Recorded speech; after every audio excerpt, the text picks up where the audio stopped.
So good morning everyone. तो आज हम लोग क्लास 12 का 2020 में जो क्वेश्चन पेपर था उसको हम लोग सॉल्व करेंगे। तो देखिए, केमिस्ट्री का क्वेश्चन नंबर पहला था 2020 का, किसी भी पदार्थ के क्रिया करने का दर जो है किस पर निर्भर करता है, तो उसके एक्टिव मास पर निर्भर करता है। एक्टिव मास को हिंदी में क्या बोलते हैं? सक्रिय द्रव्यमान। किस पे? सक्रिय द्रव्यमान पे। अगला प्रश्न है दूसरा, ओलियम का सूत्र क्या होता है? तो ओलियम का सूत्र क्या होता है? H2O7। ओलियम का सूत्र क्या होता है? H2O7। अगला प्रश्न है, कौन कार्बनिक यौगिक सिल्वर मिरर जांच देता है? तो जो सिल्वर मिरर जांच देता है उस कार्बनिक यौगिक का नाम क्या है? CH3COOH। CH3COOH। अगला प्रश्न है चौथा, किसी भी अभिक्रिया में उत्प्रेरक का काम क्या है? तो उत्प्रेरक आवश्यकता पड़ने पर अभिक्रिया का वेग बढ़ा भी देता है और आवश्यकता पड़ने पर उसका वेग घटा भी देता है, यानी ऑप्शन नंबर सी। अभिक्रिया में उत्प्रेरक का काम क्या है? अभिक्रिया का वेग बढ़ाना भी और घटाना भी। पांचवा नंबर क्वेश्चन है कि आदर्श विलयन का निम्न में से कौन सा गुण है? आदर्श विलयन किसे कहते हैं? तो जो रॉयल के नियम का पालन करता है, यानी ऑप्शन नंबर ए। जो रॉयल का नियम का नहीं पालन करता उसे बोलते हैं अनादर्श विलयन, और जो रॉयल के नियम का पालन करता है उसे बोलते हैं आदर्श विलयन। अगला छठा नंबर प्रश्न है, एल्के नल सामान्य सूत्र क्या होता है? एल्के नल का सामान्य सूत्र क्या होता है? तो CnH2nO। CnH2n को क्या बोलते हैं? एल्के नल। अगला सातवां नंबर प्रश्न आपको दिख रहा होगा, लिखा हुआ क्वेश्चन, बेरवादार ठोस पदार्थ है। बेरवादार ठोस पदार्थ का मतलब क्या होता है? बेरवादार ठोस पदार्थ का मतलब होता है अक्रिस्टलीय पदार्थ। तो ग्रेफाइट है, कांच है, हीरा है, या इनमें से सभी। तो जो बेरवादार है वो क्या है? कांच है। कांच क्या है? अक्रिस्टलीय पदार्थ है, यानी जब उसको हम तोड़ेंगे तो वह अनिश्चित रूप में क्या हो जाएगा? टूट जाएगा, उसका कोई निश्चित टुकड़ा नहीं होगा। अगला आठवां नंबर प्रश्न है, निम्नलिखित में से कौन सा कथन सही है? सभी अयस्क खनिज होते हैं, सभी खनिज अयस्क होते हैं, सभी भस्म क्षार होते हैं, या इनमें से सभी? तो आपको बता दूं कि सभी अयस्क जो होते हैं वह क्या होते हैं? खनिज होते हैं। ठीक है।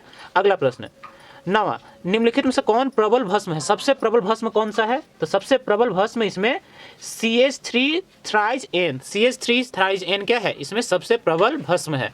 क्वेश्चन दिख रहा होगा कि HCP इकाई सेल में परमाणुओं की संख्या कितनी होती है? इसको बोलते हैं हेक्सागोनल क्लोज पैकेट।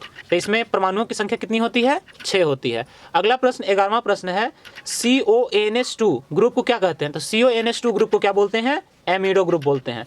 12वां नंबर प्रश्न है कि उजला और पीला फास्फोरस है। तो उजला और पीला फास्फोरस आपस में क्या है? अपरूप है। क्या है? अपरूप। अगला 13वां नंबर प्रश्न, निम्नलिखित में से कौन जिंक का अयस्क नहीं है? तो जिंक ब्लेड भी जिंक का अयस्क है, कैलेमाइन भी जिंक का अयस्क है, जिंकाइड भी है, परंतु बॉक्साइड नहीं है। तो बॉक्साइड किसका है? आप लोग कमेंट बॉक्स में इसका आंसर देंगे। अगला प्रश्न है 14वां नंबर प्रश्न, COOH ग्रुप के अलावा एमिनो अम्ल में क्या पाया जाता है? तो COOH के अलावा उसमें क्या पाया जाता है? NH2 पाया जाता है। अगला प्रश्न है कि कीटोन RCOR का अपचयन LiAlH4H2O से कराने पर प्राप्त होता है। तो क्या प्राप्त होता है? तो इससे जब अभिक्रिया कराते हैं तो उससे प्राप्त होता है सेकेंडरी अल्कोहल। अगला 16वां नंबर प्रश्न है कि NiCO4 में निकेल का ऑक्सीकरण संख्या कितना है? तो जब इसका निकेल का ऑक्सीकरण संख्या निकालेंगे तो इसका आंसर आया कितना? O। 17वां नंबर प्रश्न, निम्नलिखित में से कौन सा ऑक्साइड लौह चुंबकीय प्रदर्शित करता है? लौह चुंबकत्व को कौन प्रदर्शित करता है? तो CrO2। अगला 18वां नंबर प्रश्न है, कीटोन का क्रियाशील मूलक क्या है? तो कीटोन में क्या होता है? CO। ऑप्शन में दिख रहा होगा, A में है, B में नहीं है, C में नहीं है और D में भी नहीं है। तो कीटोन का क्या होता है? CO। अगला प्रश्न 19वां नंबर प्रश्न है कि निम्नलिखित में से कौन सा धातु अम्ल से अभिक्रिया कर हाइड्रोजन गैस मुक्त नहीं करेगा? तो फिर मतलब जो लोहा है वो भी करता है, जिंक भी करता है, मैग्नीशियम भी करता है, परंतु कॉपर हाइड्रोजन गैस मुक्त नहीं करता है। 20वां नंबर प्रश्न है कि वात्या भट्टी में निम्नलिखित में से किस ऑक्साइड का अपचयन होता है? तो वात्या भट्टी में किसका होता है? आयरन के ऑक्साइड का अपचयन होता है। 21वां नंबर प्रश्न है कि रासायनिक अधिशोषण अभिक्रिया क्या होती है? तो जो रासायनिक अधिशोषण अभिक्रिया होती है वो रीसाइक्लिक होती है, यानी उसे रिवर्सिबल होती है, यानी उसे दोबारा वैसे ही प्राप्त नहीं कर सकते हैं।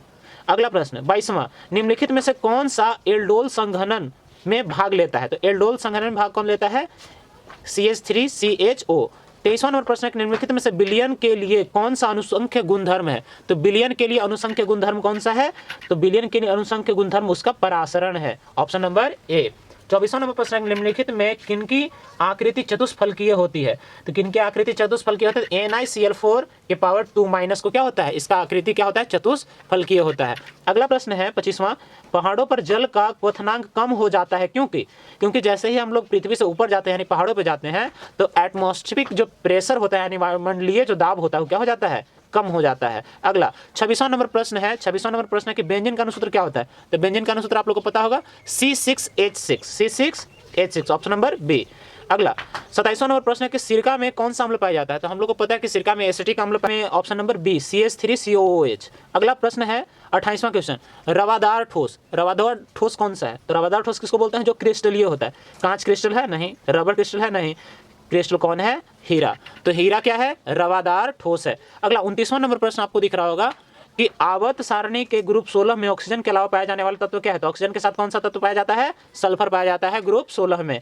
30वां नंबर प्रश्न, निम्नलिखित में से किस में टिंडल प्रभाव नहीं पाया जाता है? तो चीनी का घोल जो है वह टिंडल प्रभाव को प्रदर्शित नहीं करता है। अगला 31वां नंबर प्रश्न है, खनिज जिसमें धातु का निष्कर्षण होता है, वैसे खनिज जिससे धातु का निष्कर्षण होता है उसे क्या बोलते हैं? अयस्क बोलते हैं। क्या बोलते हैं? अयस्क। चलिए 32वां नंबर क्वेश्चन देखते हैं।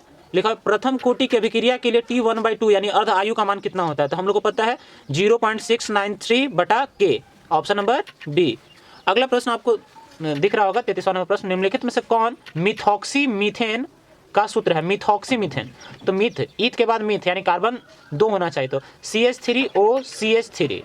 अगला 34वां नंबर प्रश्न, अल्कोहल में सक्रिय क्रियाशील मूलक क्या होता है? तो अल्कोहल में सक्रिय मूलक क्या होता है? OH। क्या होता है? OH।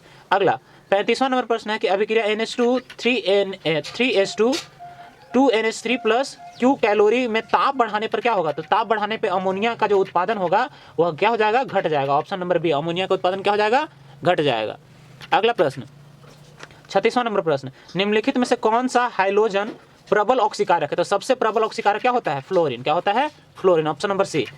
अगला प्रश्न है 37वां, परासरण दाब निम्नलिखित में से किस समीकरण द्वारा व्यक्त किया जाता है? तो हम लोग बढ़े P बराबर क्या? CRT या NRT। तो यहाँ CRT है, ऑप्शन नंबर ए। 38वां नंबर प्रश्न है कि NaCrCO2O4 थ्राइज में Cr के उप सहसंयोजक की संख्या कितनी है? तो इसमें उप सहसंयोजक की संख्या कितनी है? 3। अगला प्रश्न है कि अर्धपारगम्य झिल्ली में परासरण की क्रिया में निकल पाते हैं, परासरण की क्रिया में किसके अणु निकल पाते हैं? तो विलायक के अणु क्या हो जाते हैं? अर्धपारगम्य झिल्ली को भी पार कर जाते हैं। 40वां नंबर प्रश्न, निम्नलिखित में से फिनॉल को पहचाने। फिनॉल क्या होता है? तो बेंजीन के साथ जब OH जुड़ता है तो उसे क्या बोलते हैं? फिनॉल। तो C6H5OH इसका क्या होता है? अनुसूत्र होता है। अगला 41वां नंबर प्रश्न है कि गैल्वेनिक सेल में एनोड होता है। तो गैल्वेनिक सेल में जो होता है एनोड वह क्या होता है? ऋणात्मक इलेक्ट्रोड होता है। क्या होता है? ऋणात्मक इलेक्ट्रोड। और अपघटनीय सेल में जो एनोड होता है वो क्या होता है? धनात्मक होता है। क्या होता है? धनात्मक। जस्ट इसका उल्टा होता है। 42वां नंबर प्रश्न का उत्तर आप लोग बताएंगे कमेंट बॉक्स में कि एनिलीन में पाई बॉन्ड की संख्या कितनी होती है? ऑप्शन है 0, 1, 2, 3। ठीक है, तो आप लोग को केमिस्ट्री अच्छा लगा होगा तो इस वीडियो को जरूर अपने दोस्तों के साथ शेयर करेंगे। तब मिलते हैं अगले वीडियो के साथ, तब तक के लिए जय हिंद, जय भारत।